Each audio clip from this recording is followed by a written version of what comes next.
बोलिए दिव्य गुरु गुरुदेव श्री आशुतोष महाराज जी की जय, श्याम रामचंद्र भगवान की जय, सच्चे दरबार की जय। उपस्थित सभी भाई व बहनों, कुछ समय से भजन संकीर्तन के माध्यम से हम सभी लोग इस दरबार की सतगुरु की महिमा को श्रवण कर पा रहे थे।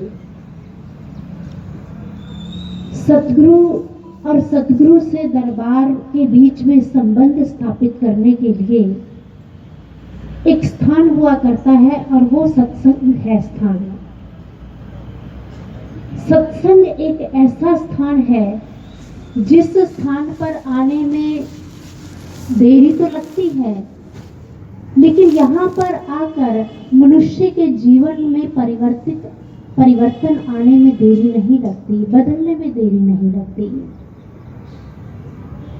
इसलिए भक्तों ने कहा है कि ये तेरे दरबार की महिमा है, ये तेरे साथ रिश्ता जोड़ने का जो फल है मनुष्य के जीवन में झलकता है जब वो इस भक्ति के पथ पर ज्ञान से, सत्संग से जुड़कर, गुरु से जुड़कर स्वतः ही आगे बढ़ता है, तो ये सहजता उसके जीवन में आ ही जाता है। क्योंकि सत्संग एक ऐसा स्थल है जिस स्थल पर हमें विचारों की चोट पड़ती है, हमारे कर्म संस्कारों पर चोट पड़ती है, हमारे अहम पर चोट पड़ती है, और इन सब चोटों को मिलाकर सतगुरु हमारा निर्माण करते हैं, हमें घड़ते हैं और एक ऐसा व्यक्तित्व मनुष्य के सामने लाकर रख देते हैं जिसका अस्तित्व सतगुरु से जुड़ा होता है, और ऐसा व्यक्तित्व जीवन में स्वयं का भी निर्माण करता है और उसके संपर्क में आने वाले लोगों का निर्माण स्वतः ही हो जाया करता है। लेकिन ये सब प्राप्ति के लिए उससे अपने घर से अपने कदमों को बाहर निकालना पड़ता है और ऐसे स्थल पर पहुंचना पड़ता है जिस स्थल पर ये पाठशाला, ये यहाँ पर उस लेसन को दिया जाता है। क्योंकि गुरु से जुड़कर ही तो पता चला, सत्संग में आकर ही तो हम सभी को इस बात का ज्ञान हुआ, बोध हुआ कि ये संसार द्वंदात्मक है। एक सिक्के के दो पहलू हैं, एक तस्वीर के दो रुख हैं। जिस स्थान पर सुख भी है, दुख भी है, धूप है तो छाया है, सर्दी है तो वहां पर गर्मी भी है, खुशी है तो गम भी है, दोनों पक्ष साथ साथ चला करते हैं। लेकिन सौभाग्यशाली मनुष्य कौन हुआ करते हैं जो इस तस्वीर के एक पक्ष को ना देखते हुए दोनों पक्षों को समझने का प्रयास करते हैं कि जिस स्थान पर आज सुख है वहां दुख अवश्य होगा। क्योंकि बुद्ध को ये समझाने का प्रयास किया गया जिस समय वो तथागत नहीं बने थे, सत्य की खोज की ओर बढ़ रहे थे, और ये कहा गया था कि राजकुमार, जीवन की ये सत्यता है, यदि जीवन में मनुष्य जन्म की ओर बढ़ता है तो एक दिन मृत्यु की ओर अवश्य बढ़ेगा, ये होकर ही घटेगा, अवश्य होगा ये। इसलिए जिस स्थान पर दुख है तो वहां सुख भी है, सुख है तो दुख भी है।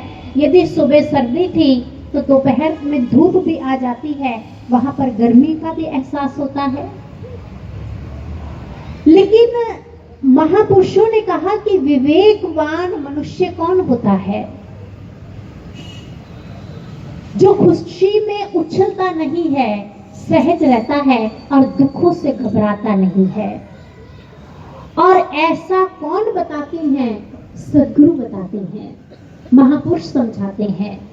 इसलिए जब हमारे जीवन में संतों महापुरुषों का आगमन होता है तो संत की छत्र छाया में आकर, सद्गुरु की छत्र छाया में आकर इस बात का बोध होता है। बोध ही नहीं वो हमें उस सत्य से जोड़कर हमें समझाने का प्रयास करते हैं।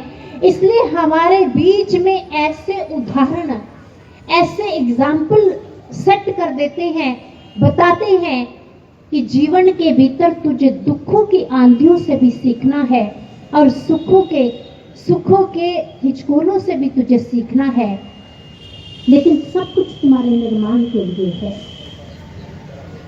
क्योंकि महापुरुषों ने कहा है कि विवेकी मनुष्य कौन है?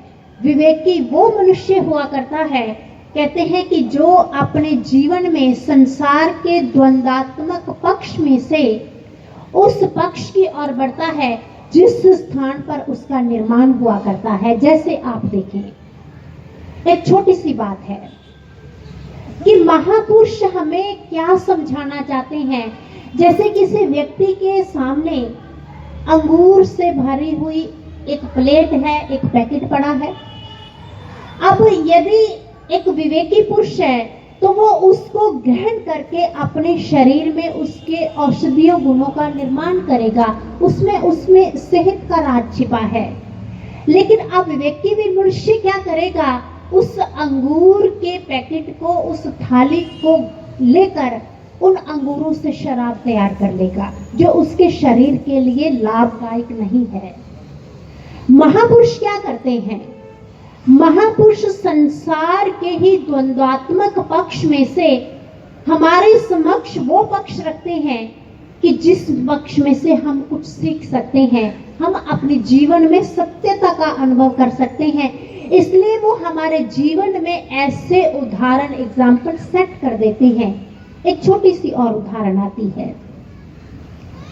कहते हैं कि जिस समय संत बुल्ले शाह, सभी ने नाम सुना है, सत्य की खोज के लिए दर दर भटकते हैं, अनेकों स्थानों पर जाते हैं, तो किसी ने उनको बताया कि यदि तुम्हें जिस नूर की तलाश है, जिस अल्लाह की तुम्हें तलाश है, यदि तुमने उसको प्राप्त करना है तो शाह इनायत है पूर्ण मुर्शिद, तुम उनके पास जाओ, वो तुम्हें सत्य का बोध अवश्य करवा देंगे। अब बुल्ले शाह क्योंकि प्यासे हैं और प्यासा कुएं के पास अवश्य जाएगा, वहां पर ऑब्जेक्शन नहीं करता, मुझे क्यों जाना पड़े, कुआं मेरे पास आए, क्योंकि प्यासा है, वो प्यास लगी है, ईश्वर की प्यास लगी है। और वो इनायत शाह के पास पहुंचते हैं और जैसे ही वहां पर पहुंचे तो इनायत शाह एक खेत के बीच में बैठे हुए हैं और कुछ पौध को उखाड़ रहे हैं। जैसे ही बुल्ले शाह उनके पास जाकर खड़े हुए तो जाकर कहने लगे, शाह जी, मैं आपके पास अल्लाह के दीदार के लिए आया हूं, मैं आपको अपना मुर्शिद बनाना चाहता हूं। जैसे ये बात कही, मैं ईश्वर का दीदार करना चाहता हूं, रब को पाना चाहता हूं, तो इनायत शाह क्या कहते हैं, बुल्लिया रब दा की पौना इधरों पुटना तो इधर लौना। जब ये बात कही तो बुल्ले शाह देख रहे हैं, इनायत शाह समझाना चाहते हैं, बुल्ले नहीं समझ आया, ईश्वर का पाना क्या है? संसार से मन को हटाकर ईश्वर की ओर लगाना। क्योंकि उस समय वो एक पौध को उखाड़ कर दूसरे खेत में लगा रहे थे।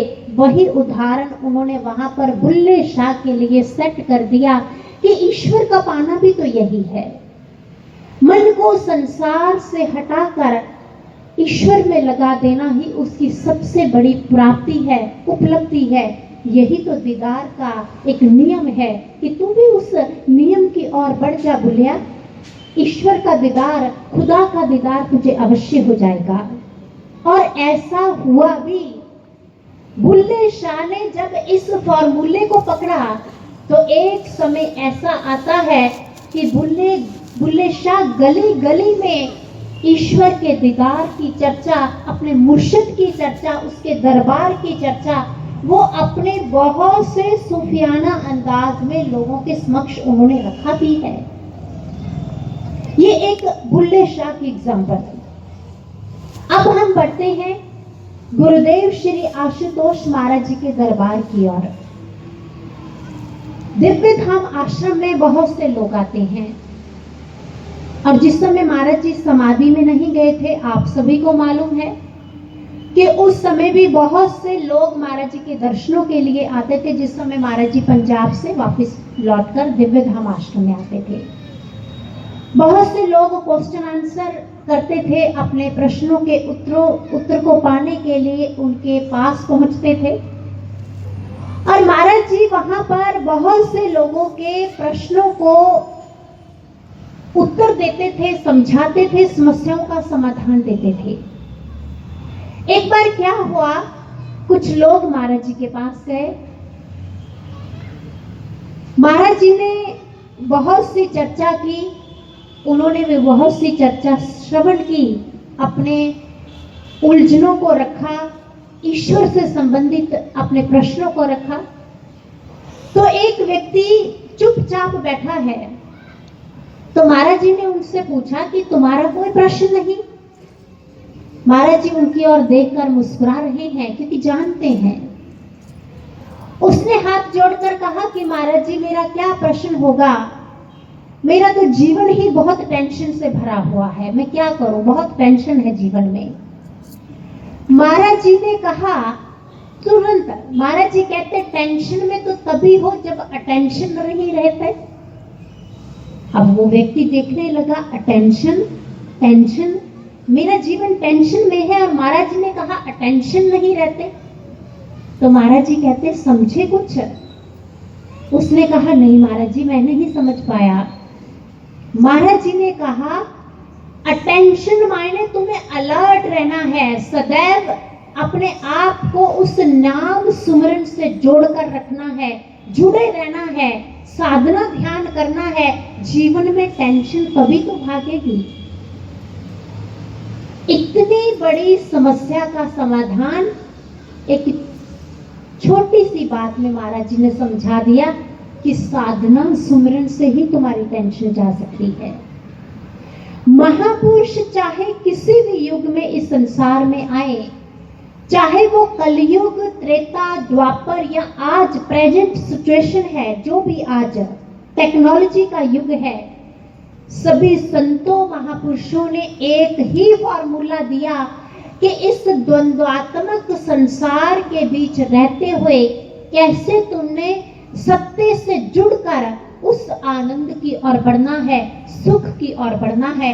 इसलिए हमारे जीवन में वो ऐसे उदाहरण स्पष्ट करते हैं, हमें समझाने की चेष्टा करते हैं, क्योंकि हमारा संबंध लौकिक जगत के साथ है और लौकिकता से हम बहुत दूर रहते हैं। और संतों महापुरुषों का जो संबंध है वो आंतरिक जगत के साथ हुआ करता है। वो लौकिक संसार में रहकर भी अलौकिकता की उदाहरणें देते हैं हम जैसे जीवों को समझाने के लिए। ऐसा ही हुआ था महात्मा बुद्ध जी के जीवन में। एक सत्य घटना का वर्णन आता है, एक छोटा सा दृष्टांत है।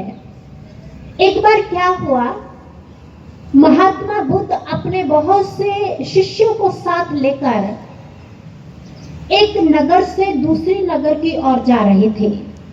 और ये वो समय था जिस समय महात्मा बुद्ध अपने शिष्यों को भिक्षा के लिए भेजते थे और उसी भिक्षा के द्वारा वो सभी अपने जीवन का निर्वाह किया करते थे। गांव-गांव में, नगर-नगर में जाते थे और कुछ जो उनसे ज्ञान से जुड़े हुए शिष्य थे तो वो भोज के लिए उनको आमंत्रित करते थे आश्रम में आकर। तो महात्मा बुद्ध को आज किसी उनके शिष्य ने इनवाइट किया और वो अपने बहुत से शिष्यों के साथ एक नगर से दूसरी नगर की ओर प्रस्थान कर चुके हैं, चले जा रहे हैं। रास्ते में समुद्र पड़ता था। अब जैसे ही समुद्र के तट की ओर बढ़ रहे हैं तो आसपास बहुत से जो नगरवासी थे, जो आसपास रहने वाले लोग थे, उन्होंने तथागत बुद्ध की बहुत सी महिमा को श्रवण किया था और वो उनके दर्शनों के लिए आ रहे हैं। तो दूर से महात्मा बुद्ध ने देखा कि एक व्यक्ति आ रहा है, वेशभूषा से मछुआरा प्रतीत हो रहा था। और जैसे ही महात्मा बुद्ध के पास वो पहुंचता है दंडवत प्रणाम करता है और महात्मा बुद्ध उससे पूछते हैं कि तुम्हारा नाम क्या है। उसने अपना नाम का परिचय करवाया। बुद्ध कहते हैं कि तुम करते क्या हो। उसने कहा, तथागत, मैं एक मछुआरा हूं और इस समुद्र में से मछलियां पकड़ने का कार्य करता हूं और इससे से अपने परिवार का निर्वाह करता हूं। बुद्ध कहने लगे कि यदि तुम समुद्र के तट पर रहते हो, अपना जीवन भी यही व्यतीत कर रहे हो, फिर तो तुम समुद्र से अच्छी भांति परिचित होंगे। मछुआरा देख रहा है कि तथागत कुछ कुछ जानता हूं समुद्र के बारे में। तो महात्मा बुद्ध कहने लगे कि आज सभी लोगों को वहीं पर बैठाया, अपने शिष्यों को, और कहने लगे कि बताओ मछुआरे, बताओ कि इस समुद्र के भीतर क्या विशेषताएं हैं, इसके भीतर क्या गुण हैं। आज इन सभी लोगों के समक्ष इनका परिचय करवाओ।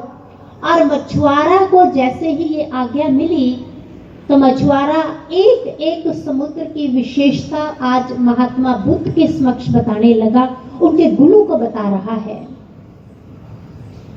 मछुआरे ने कहा कि तथागत, मैंने देखा है कि समुद्र कभी रास्ता नहीं बदलता। जो पहली विशेषता है, ये एक ही स्थान पर स्थिर रहता है, कभी रास्ता नहीं बदलता। दूसरी विशेषता मैंने ये देखी है कि समुद्र अपने भीतर बहुत सी नदियों को आत्मसात कर लेता है, अपने गर्भ में समा लेता है सभी को। तीसरा, पृथ्वी का जल अनेकों स्थानों पर अलग हुआ करता है, उसका स्वाद अलग होता है। जैसे आप देखें, जिस स्थान पर हम बैठे हैं इसका अलग स्वाद होगा इस पृथ्वी के जल का। किसी और स्थान पर जाएंगे तो वहां का टेस्ट अलग होगा, लेकिन समुद्र के जल का स्वाद एक जैसा ही होता है। चाहे आप राइट लेफ्ट या बीच समुद्र में से आप जल को ग्रहण करें, वो एक ही टेस्ट पाया जाता है, स्वाद पाया जाता है। ये तीसरी विशेषता है। चौथी विशेषता ये है कि समुद्र अपने गर्भ में अवांछनीय वस्तुओं को स्थान नहीं देता। जैसे ही लहर आती है, किसी भी अवांछनीय वस्तु को यदि उसमें फेंका जाएगा, चाहे आप डेड बॉडी को समुद्र में फेंक दो, शव को फेंक दो, समुद्र अपनी लहरों के द्वारा उसको किनारों पर लाकर पटक देगा। किसी अवांछनीय वस्तु को अपने गर्भ में समुद्र स्थान नहीं देता। पांचवी विशेषता क्या है समुद्र की? आज मछुआरे ने कहा कि तथागत, मैंने देखा है बहुत से गोताखोर आते हैं यहाँ पर, वो समुद्र के बीच में उतरते हैं और बहुत से हीरे मोती जवाहरात निकाल कर अपने साथ ले जाया करते हैं। ये भी एक समुद्र की विशेषता है कि इसके गर्भ में बहुत से हीरे मोती जवाहरात भी पाए जाते हैं। जैसे ही आज मछुआरे ने महात्मा बुद्ध और उनके शिष्यों के समक्ष ये बातें कुछ रखी, तो महात्मा बुद्ध आज लौकिक समुद्र की विशेषताओं को पकड़कर आज अपने शिष्यों को अलौकिकता का संदेश दे रहे हैं। कहने लगे अपने शिष्यों से, समझे तुम कुछ? शिष्य देख रहे हैं कि तथागत क्या बताना चाहते हैं, क्या समझाना चाहते हैं। महात्मा बुद्ध कहने लगे कि समझो, तुम भी इस समुद्र की विशेषताओं को जानकर अपने जीवन को धर्म के पथ पर अग्रसर कर सकते हो, अपने लक्ष्य को प्राप्त कर सकते हो। क्योंकि समुद्र क्या है? समुद्र प्रतीक है धर्म का। और धर्म क्या है? धर्म ना दूसर सत्य समाना, सत्य के अतिरिक्त और कोई धर्म नहीं है। उपस्थित भाई व बहनों, महाराज जी के दरबार में आकर, गुरुदेव श्री आशुतोष महाराज जी की छत्र छाया में आकर हम सभी लोगों ने भी धर्म के संदेश को धारण किया। सत्य से हमारा परिचय हुआ और सत्य कभी स्थान नहीं बदलता। परिस्थितियां चाहे पॉजिटिव हो चाहे नेगेटिव हो, परिस्थितियां चाहे बहुत विपरीत हो, अनुकूल हो, प्रतिकूल हो, सत्य कभी अपने स्थान को नहीं बदलता। ये सत्य की विशेषता होती है, ये धर्म की विशेषता होती है। हमने अपने जीवन में बहुत बार उदाहरण श्रवण किए होंगे त्रेता युग के प्रभु श्री राम जी के जीवन के। प्रभु श्री राम जो कि धर्म के संस्थापक माने जाते हैं, धर्म की मूर्ति माने जाते हैं, प्रतिबिंब कहलाते हैं, और वो धर्म में इतने अड़िग थे, इतने दृढ़ थे कि वो धर्म में उस समय भी स्थिर थे जब वो महलों में निवास कर रहे थे। माने उनके साथ बहुत से लोग थे, और वो धर्म में उस समय भी स्थिर थे जिस समय वो महलों से बाहर वनवास की ओर बढ़ते हैं, वनों में जाते हैं, 14 वर्ष वनवास काटते हैं। वो सत्य में तब भी स्थापित रहे, सत्य उनमें जीवन में झलकता रहा, इसलिए उनको धर्म का प्रतिबिंब माना जाता है। आशुतोष महाराज जी ने भी हमें यही समझाया। महाराज जी ने कहा कि यदि तुम सत्य के पथ पर चल रहे हो, चलना चाहते हो, तो सत्य कभी अपने मार्ग से डगमगाता नहीं है। तुम्हें भी सत्य के मार्ग पर सदैव दृढ़ता से चलना है, डटकर चलना है। और कभी भी मनुष्य के जीवन में यदि पॉजिटिव, नेगेटिव, विपरीत परिस्थितियां आती हैं, तो बहुत बार मनुष्य के जीवन में ऐसा होता है कि हम सत्संग में जाते हैं, हम साधना भी करते हैं, हमने ज्ञान भी लिया है, हम सेवा भी करते हैं, फिर विपरीत परिस्थितियां हमारे जीवन में क्यों आती हैं? हमें इस बात को समझना पड़ेगा। यदि हम इस बात को पकड़कर चलें कि मनुष्य ने अपने जीवन में जो इस मानव तन को धारण किया है, और मानव तन को धारण करने पर आपने सत्संग विचारों में इससे पूर्व सुना है कि परमात्मा ने जब मनुष्य को भेजा है इस संसार में, तो उसके कंधे पर उसके कर्म संस्कारों की पोटली रखकर भी भेजा है कि तुझे काटने हैं कर्म संस्कार। महापुरुषों ने कहा है कि देहधारी को दंड है, बच सके ना कोई, ज्ञानी भोगे ज्ञान से अज्ञानी काटे रोए। कहते हैं कि जिस समय मनुष्य संसार में आता है, जन्म लेता है, तो कर्म संस्कारों की जो पोटली है उसके साथ है, ज्ञानी के साथ भी है, और जिन्होंने ज्ञान को धारण नहीं किया उसके साथ भी है। काटना दोनों को है। ज्ञानी ज्ञान से काटता है, ध्यान से काटता है, सेवा से काटता है, लेकिन जो अज्ञान के पथ पर है, ज्ञान से जुड़ा नहीं है, वो रो रो कर काटता है। ये फर्क होता है। लेकिन सत्य के पथ पर तो अनेकों महापुरुष भी चले। उन्होंने सदैव अपने ही का इच्छा नहीं रखी, अपने सुख की कामना नहीं रखी, उन्होंने सदैव समाज के सुख की कामना रखी, और इसके द्वारा वो बलिदानों के पथ पर भी बढ़े, लेकिन वो टस से मस नहीं हुए। इसलिए भगवत प्रेमियों, महाराज जी ने जो हमें ज्ञान दिया है, महाराज जी ने हमें जो दरबार दिया है, इस दरबार की, इस ज्ञान की विशेषता ये है कि हम सत्य के मार्ग पर अड़िग रहें, दृढ़ता से चलें, चाहे परिस्थितियां विपरीत हो, अनुकूल हो, प्रतिकूल हो, जैसे भी परिस्थितियां आए, लेकिन धर्म के मार्ग से कभी भी इधर उधर ना हो।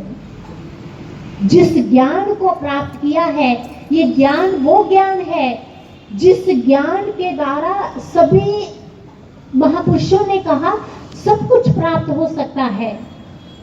लेकिन जो ज्ञानी व्यक्ति है, वो ज्ञान के द्वारा गुरु कृपा की प्राप्ति मांगता है, ध्यान के द्वारा उसके दीदार की चाह रखता है, अपने ज्ञान के माध्यम से वो उस आनंद में रहना चाहता है जो संसार के सुखों से बहुत बड़ा होता है, विशाल होता है, बहुत महिमावान होता है वो। इसलिए जो समुद्र की विशेषता है, कि वो अपने पथ से विचलित नहीं होता, तो मनुष्य को भी अपने जीवन में उस सत्य के पथ से कभी विचलित नहीं होना है। ये संदेश हमें तथागत बुद्ध दे रहे हैं। दूसरी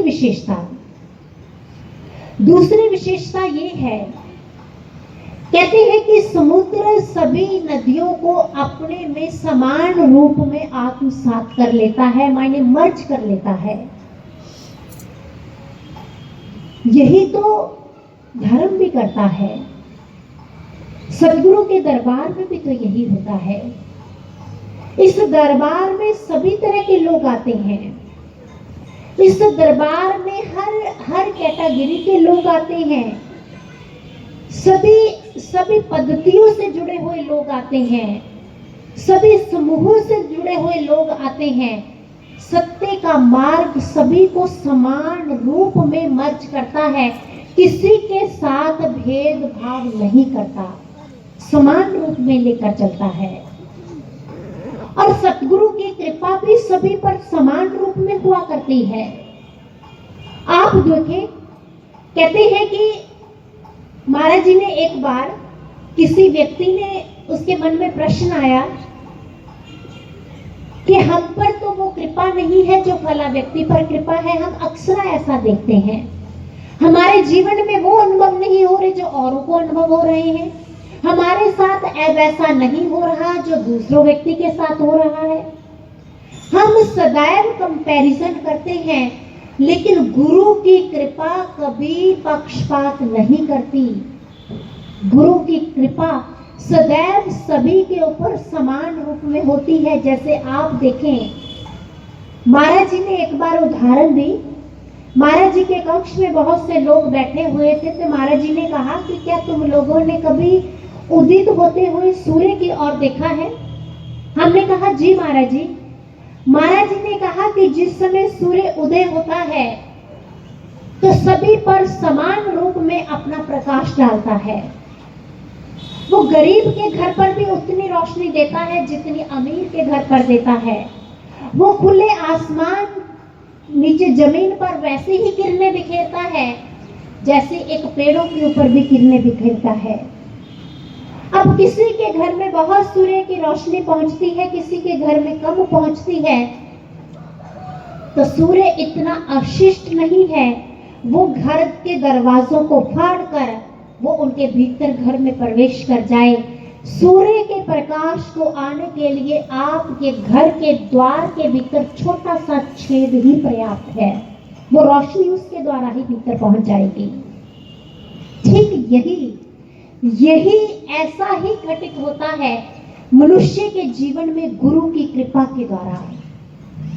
समान रूप में कृपा होती है, समान रूप में ज्ञान मिलता है, समान रूप में सत्संग मिलता है और समान रूप में सेवा का अवसर मिलता है। लेकिन उस अवसर का लाभ कौन प्राप्त कर पाता है? जो सदैव तत्पर रहता है, तैयार रहता है और अपने दामन के छेदों को सिल कर रखता है। कई बार हमारे दामन के छेद इतने बड़े बड़े होते हैं कि कृपा बीच में बह जाती है। वो कृपा को हम समझ नहीं पाते। अनेकों कारणों से कृपा होती है, अनेकों साधनों से कृपा होती है, लेकिन मनुष्य उस कृपा को समझ नहीं पाता। इसलिए सतगुरु की कृपा को समझने के लिए हमें अपने दामन को सिलकर रखना होगा। उस रोशनी को प्रवेश करने के लिए अपने छिद्रों को, जो घर के द्वार के छिद्र हैं, उनको खोलकर रखना पड़ेगा, तभी तो कृपा होगी। ये वो दरबार है जिस दरबार में कहते हैं कि अमीरी और गरीबी का पक्षपात नहीं होता। बहुत स्थानों पर हम देखते हैं, लेकिन सतगुरु के दरबार की महिमा का कुछ अलग ही नजारा होता है। स्थान एक है, सत्संग एक है, गुरु एक है, कृपा एक है, तो हम ही तो बिखरे हुए हैं। हम और आप ही तो अलग हैं, हम एक दूसरे से ही तो अलग हैं। और यही कारण है उस कृपा से हम लाभ प्राप्त नहीं कर पाते। इसलिए भाइयों व बहनों, उस कृपा को पाने के लिए हमें अपने कदमों को, अपने मन को गुरु की ओर बढ़ाना पड़ेगा। एक बहुत ही सटीक उदाहरण मुझे याद आ रही है दिव्य धाम आश्रम की। दिव्य धाम आश्रम में उस समय की बात है कि जिस समय महाराज जी दिव्य धाम आश्रम में थे, और उस समय बहुत से लोग एक फिक्स टाइम्स पर दर्शनों के लिए जाते, प्रसाद की वर्षा होती और लोग, हम सभी लोग उछल उछल कर एक टॉफी के प्रसाद को पाने के लिए कैसे जद्दोजहद पूरा जोर लगा देते थे कि ये प्रसाद मुझे ही मिले, ये मुझे ही मिले। हम सभी ने ऐसा किया है। अब एक बार क्या हुआ कि प्रसाद वितरण हो रहा था, प्रसाद लीला चल रही थी महाराज जी की, और महाराज जी अपने कक्ष की छत पर खड़े थे। उनके साथ बहुत से स्वामी भाई थे, सेवादार भी थे कुछ, और बहुत संगत थी जो नीचे प्रसाद लूट रही थी, और बहुत जय श्री राम के जय जय घोष हो रहा था, और संगत सभी बहुत प्रसन्न थी। महाराज जी भी प्रसन्न थे क्योंकि महाराज जी और संगत आमने सामने है। संगत की और प्रसन्नता और संगत के भाव जब गुरु तक पहुंचते हैं तो कहते हैं कि गुरु के हृदय को भी वो संपदित कर देते हैं, स्पंदन पैदा होता है, और उस समय गुरु की भी प्रसन्नता बाहर झलकती है। प्रसाद लूटा जा रहा था तो इतने में महाराज जी ने पास खड़े हुए एक गुरु भैया से, स्वामी जी से कहा कि यहाँ से क्या सभी को हमारे दर्शन हो रहे होंगे? तो उन स्वामी भैया ने कहा, जी महाराज जी, लगभग सभी को दर्शन हो रहे होंगे क्योंकि आप काफी छत से दर्शन दे रहे हैं और संगत नीचे है तो सभी को ऊंचाई से दर्शन हो रहे होंगे। अब जैसे ही महाराज जी ने ये सुना तो महाराज जी की दृष्टि दूर खड़ी हुई संगत के लास्ट कोने पर जाती है, लेकिन स्वामी भैया की, सेवादार भाइयों की वहां तक दृष्टि नहीं पहुंच पाई, और महाराज जी उसी क्षण अपने कक्ष की छत से नीचे आए और झूले पर जाकर विराजमान हो जाते हैं। और जैसे ही वहां पर पहुंचे तो महाराज जी ने कहा कि पीछे जो खड़े हुए एक माता जी का हुलिया बताया कि उनको अपने साथ लेकर आओ। सेवादार भागे, स्वामी भैया भागे उन माता जी को ढूंढने के लिए, क्योंकि देखा था कि एक माता जी बहुत दूर खड़े हैं और वो हाथ जोड़कर खड़े हैं, बहुत वृद्ध अवस्था है। और जैसे ही वहां पर पहुंचे, कुछ समय लगा, मिनट लगे ढूंढने में, और उन माता जी का हाथ पकड़कर स्वामी भैया और सेवादार अपने साथ लेकर आ रहे हैं, और माता जी को लाकर महाराज जी के चरणों के समक्ष बैठाया गया। माता ने प्रणाम किया महाराज जी को। जैसे प्रणाम किया तो बूढ़े हाथ कांप रहे हैं, जर्जर शरीर होने को है, लेकिन भाव बहुत अधिक है महाराज जी के चरणों में। और जैसे ही महाराज जी को प्रणाम किया, प्रणाम करके उठकर बैठी, कांपते हाथों से, कांपती अपनी वाणी से कहने लगी, महाराज जी, आज मुझे लगता है कि मैं लास्ट बार यहाँ पर आई हूँ आपके दर्शनों के लिए, इसके बाद मेरा आना नहीं होना था यहाँ पर। महाराज जी ने पूछा, क्यों? उन्होंने कहा, महाराज जी, मेरी उम्र बहुत अधिक हो चुकी है। महाराज जी ने कहा, कितनी आयु है आपकी? उन्होंने कहा, महाराज जी 80 है या 90 वर्ष है, ये तो मुझे नहीं मालूम, लेकिन काफी अधिक हो चुकी हूँ, क्योंकि देखने से ही लग रहा था। महाराज जी, मैंने आपसे ज्ञान लिया है, दर्शनों की बड़ी इच्छा थी, और अपने पोते से बड़ी मिन्नतें करके लाई हूँ कि मुझे ले चलो, तो सभी ने, घर के लोगों ने मना कर दिया, कहीं गिर जाओगी, मुश्किल हो जाएगा, कहाँ जाओगी दर्शनों के लिए, इतनी वहां भीड़ होती है। तो महाराज जी, मैं अपने पोते को मनाकर तो ले आई, लेकिन जब मुझे पता चला कि यहाँ आप दर्शन दे रहे हैं, प्रसाद लूट रहे हैं, तो मैं भीड़ में नहीं जा पाई। मैं बिल्कुल लास्ट कोने में खड़ी थी क्योंकि धक्के पड़ रहे थे, और मैं अंदर से प्रार्थना कर रही थी, महाराज जी, आप के दर्शन मैं कैसे करूंगी? मेरी बूढ़ी आंखें आपको देख नहीं पा रही थी। महाराज जी मुस्कुरा दिए और देखा उस स्वामी भैया की ओर, और महाराज जी उस स्वामी भैया की ओर देखते हैं। मायने जो महाराज जी उस स्वामी भैया का वार्तालाप हुआ था, महाराज जी बताना चाहते हैं कि इनके भाव जो हमारे तक पहुंच पा रहे थे।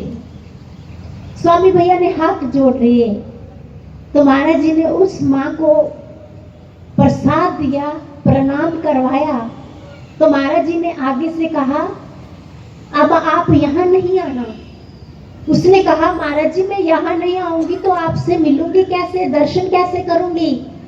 महाराज जी ने कहा, अब हम आपको दर्शन आपके घर में ही दे दिया करेंगे जब आप साधना में बैठोगी। बूढ़ी आंखें ऐसा आशीर्वाद पाकर रोने लगी, व्याकुल उठी। और सभी लोग दे रहे हैं कि हमें तो लग रहा था कि सभी को महाराज जी के दर्शन हो रहे हैं, लेकिन कोई दिल था जो रो रहा था। और महाराज जी ने उनकी प्रार्थना को स्वीकार किया। बूढ़ी माँ ने जैसे ही इस आशीर्वाद को प्राप्त किया, महाराज जी ने पोते से कहा उनके कि अब जाओ, आप माँ को ले जाओ घर। बूढ़ी माँ को धीरे धीरे उठाया। और आज जैसे एक वृद्ध लोगों की एक अच्छी आदत होती है कि वो सभी को आशीर्वाद देते हैं, आज बूढ़ी माँ भूल गई कि मेरे गुरु हैं, आज महाराज जी को भी आशीर्वाद देते हुए जा रही है।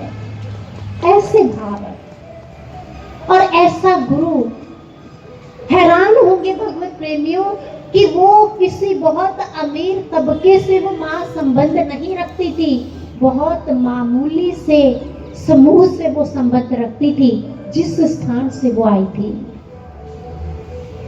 तो पूर्ण गुरु, पूर्ण सतगुरु, सत्य ये सब नहीं देखता, वो सभी पर समान रूप में कृपा करता है। वो कृपा शबरी पर भी हुई, वो कृपा प्रहलाद पर भी हुई। प्रहलाद एक राजकुमार था, लेकिन शबरी एक ऐसे भील जाति से संबंधित वो स्त्री थी। वो कृपा तो समान रूप में हुई है। इसलिए उस कृपा को यदि हम सभी को भी पाना है तो हमें उस कृपा के लिए अपने पात्र को सजाना पड़ेगा, अपने पात्र को स्वच्छ रखना पड़ेगा।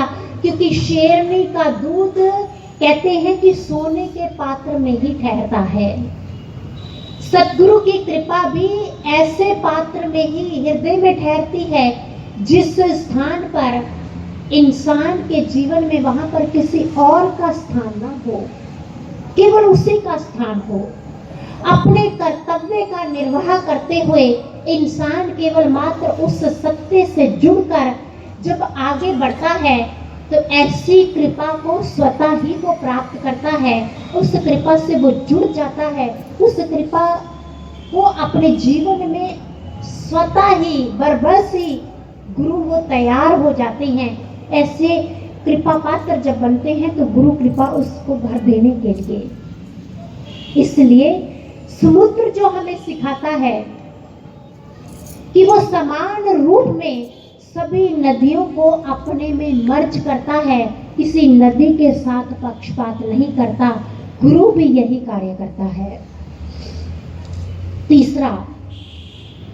तीसरी जो समुद्र की विशेषता है, और समुद्र की तीसरी विशेषता ये है, जो मछुआरे ने कहा कि समुद्र का जल, इसका जो स्वाद है वो सभी स्थान से जल एक ही जैसा होता है, अलग नहीं होता।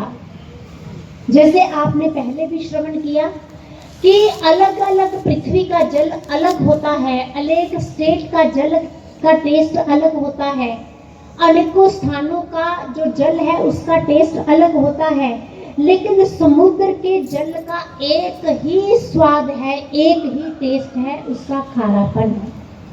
अब हम जब बात करते हैं धर्म की, सत्य की, तो धर्म और सत्य का स्वाद क्या है?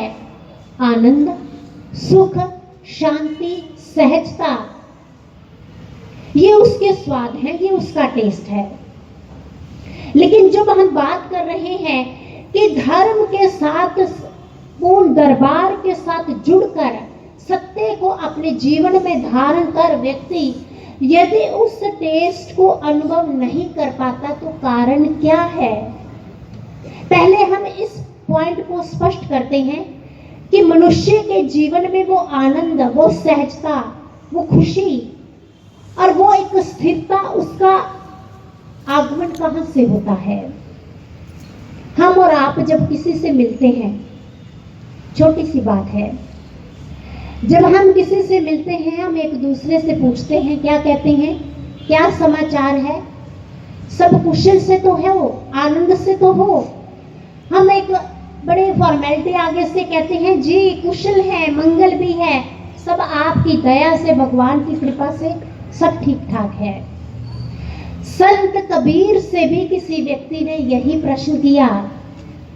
संत कबीर चल रहे थे मार्ग पर, किसी व्यक्ति ने कहा कि और कबीर साहब सब कुशल से तो है? तो कबीर आगे से कहते, बेकार का प्रश्न है।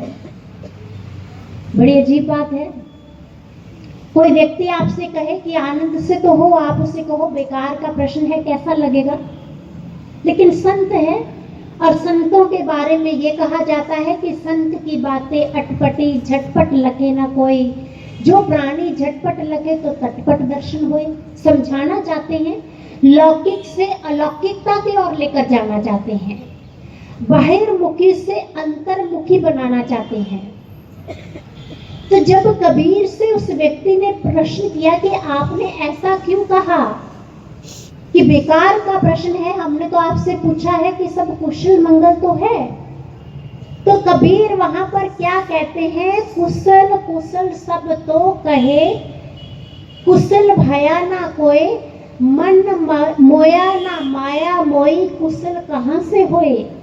कितनी बड़ी बात है।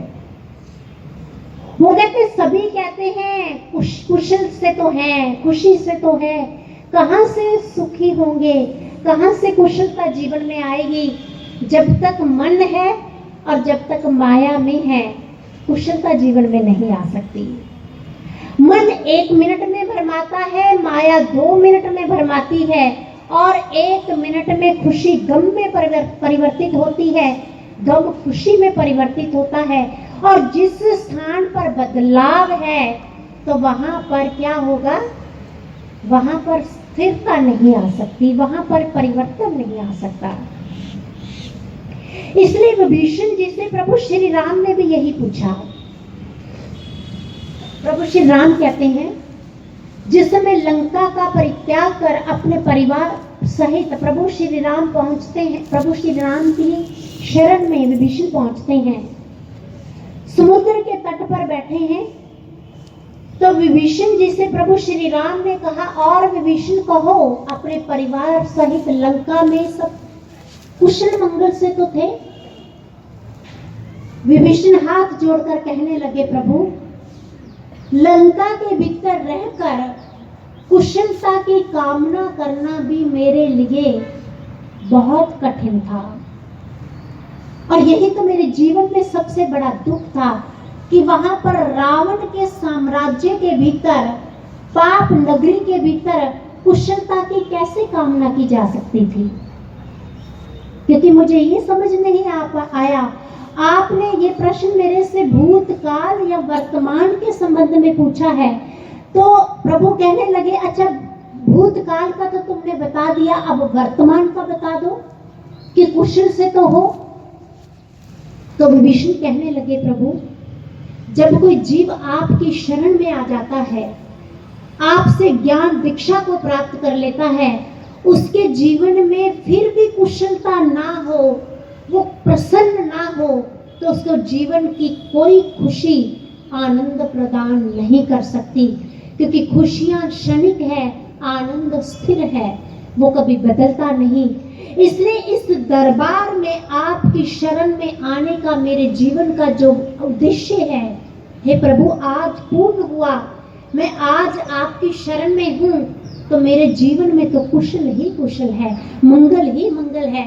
इसलिए अब तो मेरे जीवन में वो भयावह जो एक मेरे जीवन में रावण की नगरी में कुछ घटित हुआ था, पापाचार की नगरी में मैं रह रहा था, मैं उससे बाहर निकलकर आपकी शरण आया हूँ। तो यहाँ तो आनंद ही आनंद है। यही महाराज जी समझाना चाहते हैं। महाराज जी ने कहा कि जिस समय मनुष्य इस दरबार में आकर ईश्वर के मार्ग को प्राप्त करता है तो उसके जीवन में आनंद आता है, लेकिन बात अलग है वो इसको अनुभव कर पाता है या नहीं कर पाता, लेकिन यही मार्ग उसे लक्ष्य तक पहुंचाता है। किसी व्यक्ति ने एक बार महाराज जी से प्रश्न किया, उसके मन में बहुत से प्रश्न थे कि मैंने ज्ञान लिया है, सेवा करता हूँ, सत्संग में जाता हूँ, लक्ष्य है गुरु कृपा, आनंद की प्राप्ति, सहजता, स्थिरता, पता नहीं मिल पा भी रही है या नहीं, मैं चल पा भी रहा हूँ या नहीं, जाता तो हूँ दरबार में, सेवा से भी जुड़ा हूँ, साधना भी करता हूँ, पता नहीं चल पा भी रहे हैं या नहीं। ये प्रश्न निरंतर उसके मन के भीतर चल रहा था। महाराज जी ने एक बार उनको अनुभव करवाया और वो अनुभव बड़ा सटीक अनुभव था।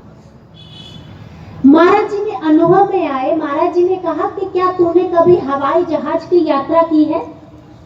उसने कहा जी महाराज जी मैं एक बार जहाज में बैठा हूँ।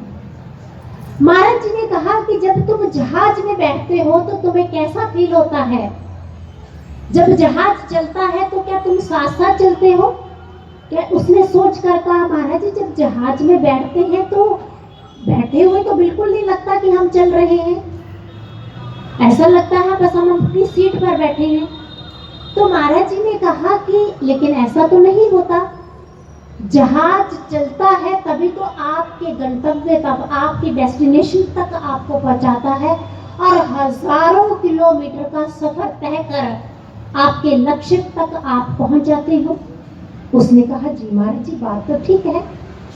महाराज जी कहते यही होता है जब ज्ञान से जुड़ते हैं, सत्य के पथ पर चलते हैं, ज्ञान से जुड़कर चलते हैं, साधना सेवा सुमरन से जुड़कर चलते हैं, बाहर से तुम्हें लगता है हम चल रहे हैं या नहीं, लेकिन ये वो जहाज है इसमें सवार रहना और एक दिन तुम अपने लक्ष्य तक अवश्य पहुंच जाओगे। तभी उन्होंने कहा है साडे गुरु ने जहाज बनाया, आ जाओ जिन्हें पार लगना। इसलिए ये जो भजन बनते हैं इसलिए क्योंकि कुछ उदाहरण है, कुछ ऐसे महापुरुष हमें बताना चाहते हैं कि तुम भी उस जहाज में सवार हो, पहुंच जाओगे, बैठे रहना, इससे विलग नहीं होना, तभी तो उस आनंद को अपने जीवन में अनुभव कर पाओगे, बस ही उसकी प्राप्ति कर पाओगे। मछुआरे ने एक और बात कही।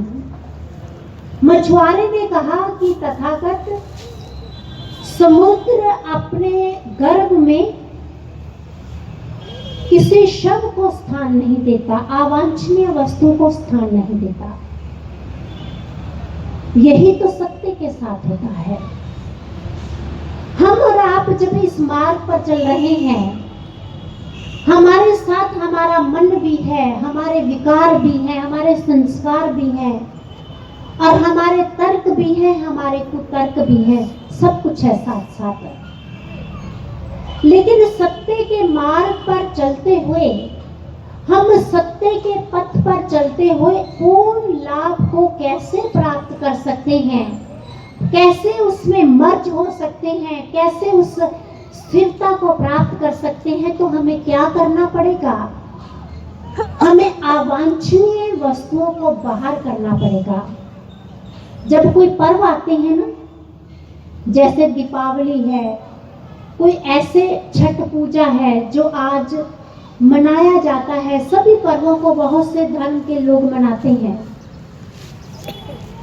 तो सभी लोग क्या करते हैं? अपने घरों को साफ करते हैं, सफाई करते हैं। जब हम घर की सफाई करते हैं, सभी लोग बड़े जोर शोर से लगे होते हैं और घर के बाहर अवांछनीय वस्तुओं को कर देते हैं, सामान को कर देते हैं। हमें लगता है कि उन्हीं वस्तुओं को रखा जाए जिनकी जरूरत है, अनवांटेड सामान को बाहर कर दिया जाए, जिस सामान की आवश्यकता नहीं है, हम इसको बाहर कर देंगे। ताकि घर स्वच्छ रहे, इसका सही उपयोग किया जा सके। यही बात सत्य के साथ है। हमारा हृदय क्या है? हमारा हृदय सतगुरु के बैठने का एक सिंहासन हुआ करता है, लेकिन जिस हृदय के भीतर हमें सतगुरु को स्थान देना है, वहां पर अवांछनीय वस्तुओं को, विकारों को स्थान दिया हुआ है। तभी तो किसने ने कहा है, बहुत सुंदर बात कही है, दिल का हुजरा साफ कर आना है जाने के लिए, ध्यान गैरों का उठा उसको बैठाने के लिए। दिल के हुजरे को साफ करना पड़ेगा। दामन झट कर चल दिए वो ये कहते हुए, बैठू कहाँ तेरे दामन में तो गैर है बैठे हुए। ईश्वर जब हमारे हृदय में, हमारे हृदय रूपी सिंहासन पर सतगुरु विराज होने का प्रयास करते हैं, तो वहां पर हमारे विकार फल उठा लेते हैं, सिंहासन पर विराजमान हो जाते हैं। और सिंहासन तो एक ही है, अनेकों तो लगे नहीं हुए हैं। उस स्थान पर चाहे हम सत्य को स्थान दें, पूर्ण गुरु को स्थान दें या विकारों को स्थान दें, ये तो हमें देखना है। इसलिए भाइयों और बहनों, यदि इस पथ का चुनाव किया है और भजन संकीर्तन को श्रवण कर गुरु दरबार से जुड़कर चल रहे हैं, तो अपने दिल के हुजरे को भी साफ रखें, तभी सतगुरु की कृपा को अनुभव कर पाएंगे, तभी उनके आनंद को, उनकी सहजता को अपने जीवन में उतार पाएंगे। जो गुण सतगुरु के भीतर हैं, वो गुण शिष्य को भी वो देना चाहते हैं, लेकिन हम सभी शिष्य इतने अधूरे हैं कि हम अपने दामन को सिल नहीं पाते, इसलिए वो कृपा बह जाती है, हम समेट नहीं पाते। इसलिए उस कृपा को भर कर रखें।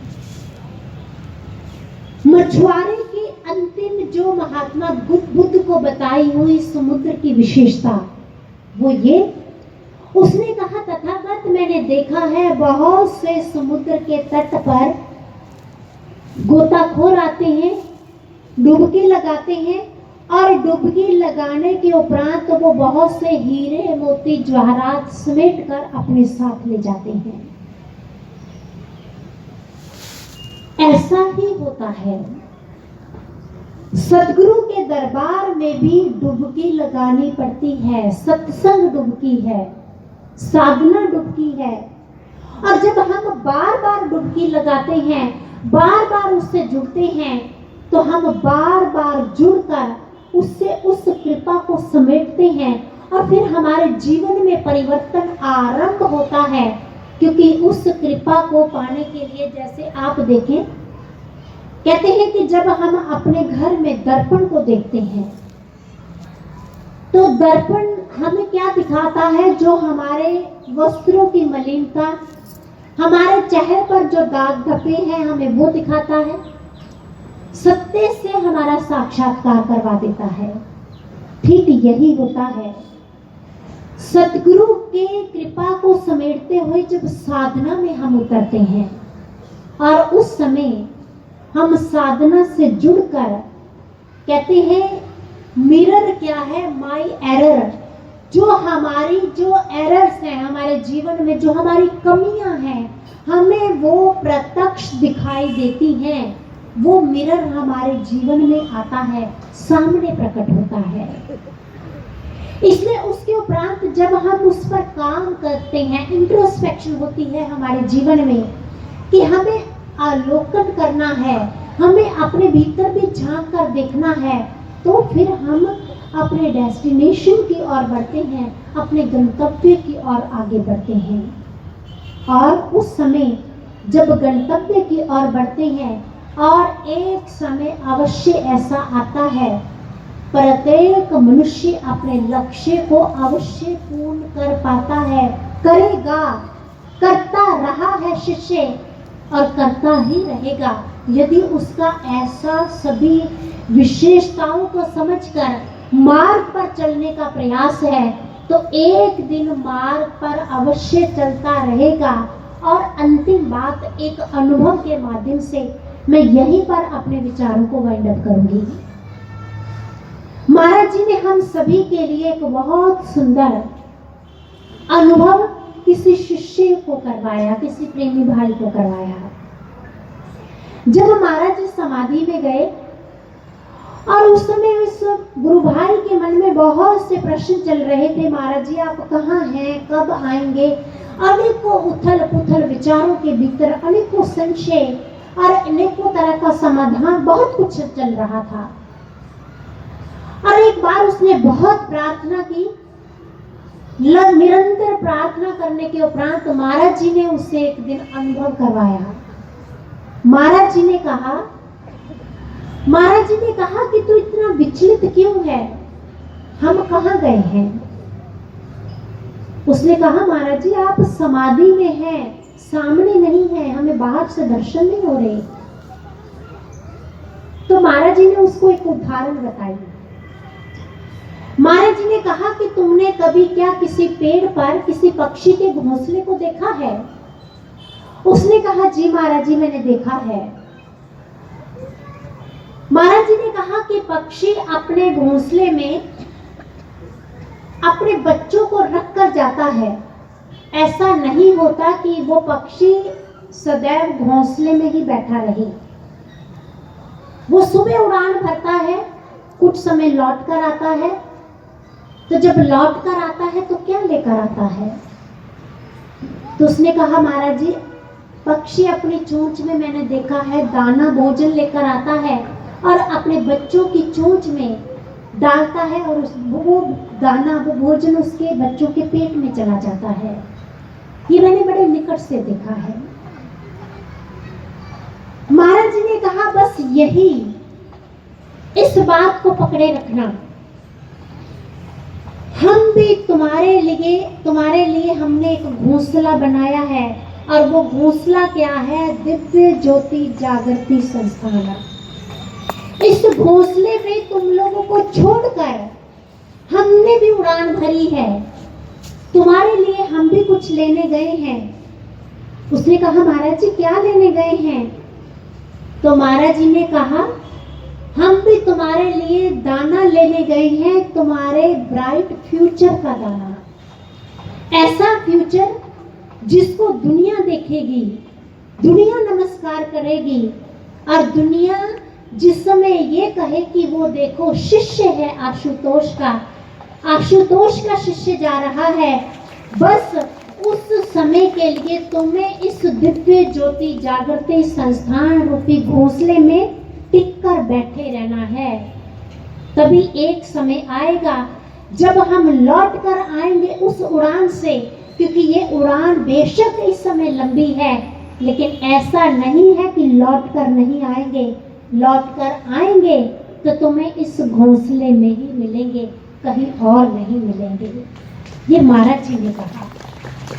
उस गुरु भाई ने जब ये अनुभव सुना और वो हैरान रह गया, महाराज जी आप ऐसे एग्जाम्पल ऐसा आप ही समझा सकते हो। और उसने बहुत लोगों को बताया। भाई और बहनों, बेशक महाराज जी आज समाधि में हैं, महाराज जी लौटकर आएंगे, लेकिन महाराज जी ने हम सभी लोगों के लिए जो अनेकों स्थानों पर अपना दिव्य ज्योति जागृति संस्थान का जो घोंसला बनाया है उससे जुड़कर रहें, उससे सत्संग के माध्यम से, साधना के माध्यम से, गुरु महाराज जी की प्रेरणाओं और आज्ञा के माध्यम से। तो एक समय ऐसा आएगा जब उदाहरण हम भजनों में महाराज जी के ही बताए हुए, महाराज जी के स्वयं के द्वारा लिखे हुए भजनों में ये श्रवण करते हैं कि एक समय ऐसा आएगा पूरा विश्व इस छत्र छाया के नीचे होगा और फिर लोग तुम्हें पकड़ पकड़ कर कहेंगे क्या तुमने वो समय देखा है, वो समय कैसा था, हमें बताओ। तब हमें और आपको बहुत प्राउड होगा। और ये प्राउड होगा जो प्राउड हमारे मन का नहीं होगा, हमारे सतगुरु से जुड़ा हुआ प्राउड होगा। और ऐसा प्राउड भीतर से ही प्रार्थना के द्वारा जुड़कर होगा। इसलिए जुड़े रहें, टिके रहें और स्वयं का निर्माण भी करते चले जाएंगे। हर कर्तव्य निभाए तुमने, शिष्य धर्म निभाना भूल गई। वो धर्म भी निभाना है, साथ साथ कर्तव्य को निभा रही है, शिष्य धर्म का भी निर्वाह करना है।